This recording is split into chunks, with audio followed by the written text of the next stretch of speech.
Assalamualaikum warahmatullahi wabarakatuh dan salam sejahtera. Untuk bab 2 nutrisi dan teknologi makanan, bagi subtopik 2.2 kita akan membincangkan berkenaan dengan keperluan nutrien oleh tumbuhan. Keperluan nutrien oleh tumbuhan. Kita dapat pecahkan kepada dua, iaitu yang pertama keperluan dalam bentuk makronutrien, iaitu nutrien yang diperlukan oleh tumbuhan dalam kuantiti yang banyak. Nutrien tersebut adalah nitrogen, magnesium, oksigen, fosforus, kalsium, karbon, kalium, sulfur dan hidrogen. Manakala untuk yang kedua adalah mikronutrien, yang mana nutrien yang diperlukan oleh tumbuhan dalam kuantiti yang sedikit. Antara nutrien tersebut adalah boron, molybdenum, ferrum, mangan, kuprum dan zinc. Kita tengok satu persatu untuk makronutrien. Maksudnya kita akan lihat kepada fungsi setiap nutrien dalam makronutrien. Yang pertama adalah nitrogen. Fungsinya adalah untuk mensintesis protein, klorofil, enzim dan asid nukleik. Dan juga nitrogen ini membantu pertumbuhan dahan dan daun dan meningkatkan pengeluaran buah dan biji benih. Kebiasaannya nitrogen ini boleh kita jumpai dalam kesemua baja untuk tumbuhan. Sebab apa? Sebabnya dia membantu untuk pertumbuhan sesuatu tumbuhan. Yang kedua adalah fosforus. Fungsinya adalah untuk mensintesis protein dan asid nukleik dan menggalakkan pembahagian sel untuk penghasilan bunga dan buah. Yang ketiga, kalium. Fungsinya adalah untuk mensintesis protein, menggalakkan pembahagian sel tumbuhan dan memperkuatkan daya ketahanan terhadap jangkitan penyakit. Seterusnya magnesium, iaitu komponen penting dalam klorofil. Seterusnya kalsium mensintesis gentian gelendung semasa pembahagian sel dan membantu pertumbuhan meristem hujung pucuk dan akar.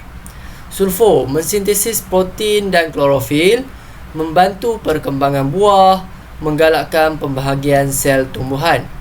Oksigen terlibat dalam respirasi sel tumbuhan untuk menghasilkan tenaga, dan karbon dan hidrogen untuk membina gula atau kanji semasa fotosintesis dan juga untuk membina selulosa. Itu saja untuk makronutrien. Kita lihat pula kepada mikronutrien, iaitu nutrien yang diperlukan dalam kuantiti yang sedikit. Yang pertama, boron. Fungsinya adalah untuk mensintesis klorofil dan dinding sel, membantu pembentukan buah dan biji benih. Untuk ferrum, membantu pertumbuhan bahagian pokok yang muda dan membantu respirasi sel. Seterusnya, kuprum terlibat dalam fotosintesis dan respirasi. Molybdenum mensintesis protein dan fungsinya membantu pertumbuhan tumbuhan. Dan mangan terlibat dalam fotosintesis dan respirasi dan fungsinya membantu pembentukan asid amino. Dan zinc membantu sintesis protein dan pembentukan klorofil, membantu pembentukan daun. Seterusnya kita lihat kepada tumbuhan yang sihat. Macam mana tumbuhan itu dianggap sebagai sihat? Yang pertama, tumbuhan tersebut adalah normal. Batang tumbuhan kuat, daun di bahagian atas kecil dan berwarna hijau muda, daun di bahagian bawah besar dan berwarna hijau tua, penghasilan bunga dan buah adalah normal dan pertumbuhan akar adalah normal. Namun, sekiranya berlaku kekurangan nitrogen. Nitrogen tadi adalah makronutrien yang mana yang diperlukan secara banyak oleh sesuatu tumbuhan. Kesan yang pertama adalah tumbuhan akan terbantut. Sebab apa? Sebab nitrogen tadi membantu untuk pertumbuhan tumbuhan. Yang kedua, batang tumbuhan akan menjadi lemah. Yang ketiga, daun di bahagian atas lebih kecil dan mudah untuk gugur. Daun di bahagian bawah berwarna hijau pucat ataupun kuning. Maksudnya dia mengalami kurang klorofil ataupun kita namakan sebagai berlakunya klorosis. Klorosis ni boleh diingat bahawa daun itu menjadi kuning. Penghasilan bunga dan buah terbantut dan pertumbuhan akar adalah normal. Okey, maksudnya nitrogen ini membantu bahagian atas tumbuhan. Akar adalah normal. Okey, seterusnya kita lihat pula kepada sekiranya tumbuhan itu mengalami kekurangan fosforus. Okey, berdasarkan gambar rajah, pertumbuhan tumbuhan akan terbantut jika dibandingkan dengan tumbuhan yang sihat. Sekiranya tumbuhan tersebut mengalami kekurangan fosforus, dia akan mengalami pertumbuhan yang terbantut, lambat membesar dan juga lambat matang. Batang tumbuhan lemah, daun di bahagian atas lebih kecil dan berwarna ungu. Daun di bahagian bawah berwarna hijau kebiruan bergulung dan tepi daun berwarna perak. Penghasilan bunga dan buah terhenti dan pertumbuhan akar merosot. Okey, ada dua tempat yang jelas kelihatan untuk kekurangan fosforus, iaitu yang pertama adalah pada bahagian akar yang jelas mengalami pertumbuhan yang merosot pada akar dan juga mengalami daun yang berwarna ungu. Okey, seterusnya kita lihat kepada kesan kekurangan kalium pada tumbuhan, iaitu kalium ini adalah makronutrien yang diperlukan secara banyak. Okey, berdasarkan gambar rajah, pertumbuhan-tumbuhan akan terbantut, mati sebelum matang. Maksudnya dia akan mati pada waktu kecil dan seterusnya dia akan sebelum sampai matang dia akan mati.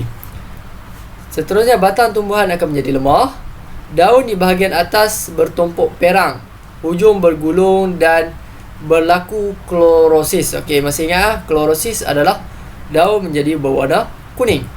Daun di bahagian bawah layu dengan tisu mati di tepi daun. Penghasilan bunga berkurang dan penghasilan buah akan terhenti. Dan pertumbuhan akar juga akan berkurangan.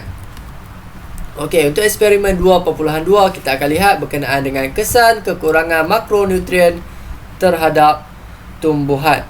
Okey, tujuan eksperimen ini adalah untuk mengkaji kesan kekurangan makronutrien. Okey, kita hanya akan lihat kepada 3 makronutrien yang utama, iaitu nitrogen, fosforus dan kalium. Dan apa kesan ini terhadap pertumbuhan-tumbuhan? Penyataan masalah, apakah kesan kekurangan makronutrien, nitrogen, fosforus dan kalium terhadap pertumbuhan-tumbuhan? Hipotesis, kekurangan makronutrien untuk nitrogen, fosforus dan kalium akan merencatkan pertumbuhan-tumbuhan. Okey, itu pernyataan awal. Pemboleh ubah. Dimanipulasi jenis larutan kultur. B, bergerak balas pertumbuhan-tumbuhan. Yang dimalarkan yang kita akan standardize untuk kesemua radas adalah isi padu larutan kultur, saiz dan jenis anak benih, cahaya, maksudnya pencahayaan kepada anak benih dan juga suhu persekitaran. Okey, bahan yang digunakan isoling, larutan kultur lengkap, larutan kultur tanpa nitrogen, larutan kultur tanpa fosforus, larutan kultur tanpa kalium, anak benih jagung, kertas hitam dan kapas. Untuk radasnya, kita akan ada tabung didih, tiup penghantar, pam udara dan gabus. Okey, untuk prosedur, ini adalah susunan radas eksperimen. Okey, ada 4 susunan radas eksperimen. Yang pertama tu, sekiranya dilihat, kita akan dapati terdapat larutan kultur lengkap. Ini yang membezakannya. Dan yang kedua, larutan kultur tanpa nitrogen. Yang ketiga, larutan kultur tanpa fosforus. Dan yang keempat, larutan kultur tanpa kalium. Okey, yang lengkap tu maksudnya semua nutrien ada. Okey, yang pertama, step yang pertama, sediakan susunan radas seperti dalam gambar rajah. Yang kedua, letakkan susunan radar di kawasan yang bercahaya seperti tempat yang berdekatan dengan tingkap makmal sains yang disinari oleh cahaya matahari. Kita nak memberi pencahayaan yang secukupnya kepada anak benih jagung. Yang ketiga, pampkan udara masuk ke dalam larutan kultur pada setiap tabung didih selama 5 minit setiap hari. Okey, proses ini perlu dilakukan setiap hari selama 5 minit. Tujuannya adalah untuk membekalkan oksigen untuk tujuan respirasi akar untuk anak benih. Dan sekiranya didapati pada gambar rajah ini, ada juga kertas hitam yang dilapiskan pada bahagian luar tabung uji. Tujuan kertas hitam ini adalah untuk menghalang cahaya masuk ke dalam larutan kultur pada tabung didih ataupun tabung uji yang kita gunakan. Larutan kultur yang terdedah kepada cahaya menggalakkan pertumbuhan akar. Kita tak nak berlaku pertumbuhan akar pada pertumbuhan alga pada akar. Alga ini akan menyerap dan menjejaskan keputusan eksperimen. Alga tadi akan menyerap sebarang nutrien yang terdapat dalam larutan kultur. Okey, step yang keempat. Larutan kultur di dalam setiap tabung didih ditukar sekali seminggu dengan jenis larutan kultur yang sama. Okey, tujuannya adalah untuk menggantikan makronutrien yang telah diserap oleh anak benih. Kita nak gantikan. Dah digunakan, maksudnya kita gantikan dengan yang baru. Okey, yang kelima, selepas 2 minggu, perhatikan dan catat keadaan anak benih dari segi saiz tumbuhan, warna daun dan pertumbuhan akar.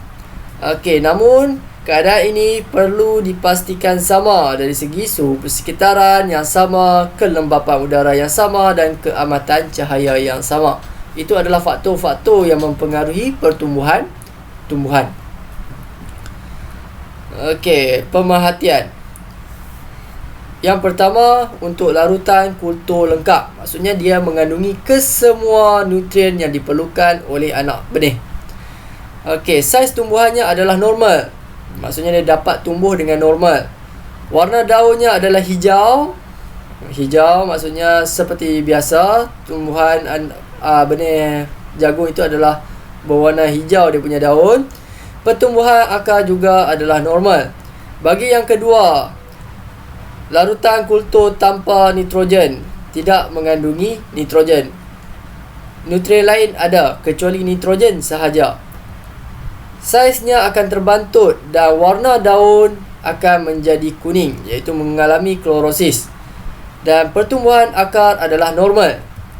Untuk larutan kultur tanpa fosforus, saiznya tidak mengalami sebarang pertumbuhan, iaitu terbantut. Dan warna daun adalah ungu. Pertumbuhan akar merosot ataupun semakin sedikit. Yang keempat, larutan kultur tanpa kalium, tidak mengandungi kalium. Saiz tumbuhannya adalah terbantut. Warna daun mengalami tumpuk perang dan pertumbuhan akar adalah berkurang ataupun merosot.